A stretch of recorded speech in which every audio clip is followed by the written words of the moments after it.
আসসালামু আলাইকুম, সোহানা কিচেনে স্বাগতম। আজকের রেসিপি বন্ধুরা দেখো, ভেন্ডি দিয়ে হালকা মশলা দিয়ে রান্না হবে ভেন্ডির ঝোল।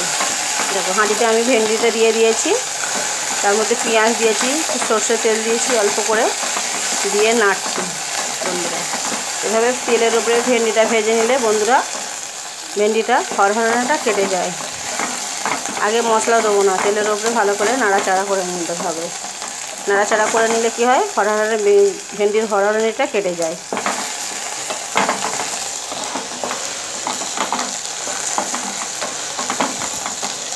ভালো করে হালকা করে ভেজে দিতে হবে। দেখো বন্ধুরা, আমার হালকা করে ভাজা হয়ে গেছে। এর মধ্যে আমি দিয়ে দিচ্ছি একে একে রাখা মশলাগুলো। দেখো বন্ধুরা, এখানে রাখা আছে মশলা: হলুদ, লঙ্কা, ধনে, জিরে, মরিচ, আদা রসুনের পেস্ট, এগুলো আমি দিয়ে দিচ্ছি।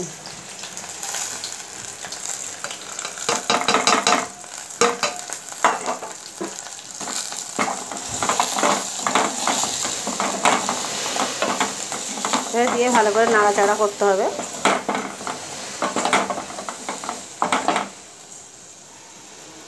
ভালো করে কষিয়ে নিয়ে এটা আমি এর মধ্যে পানিটা দিয়ে দেবো।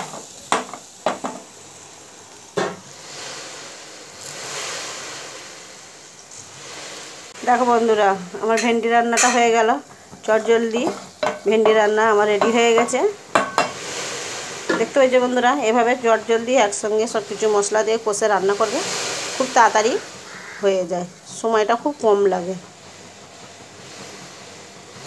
দেখতে পেয়েছো বন্ধুরা?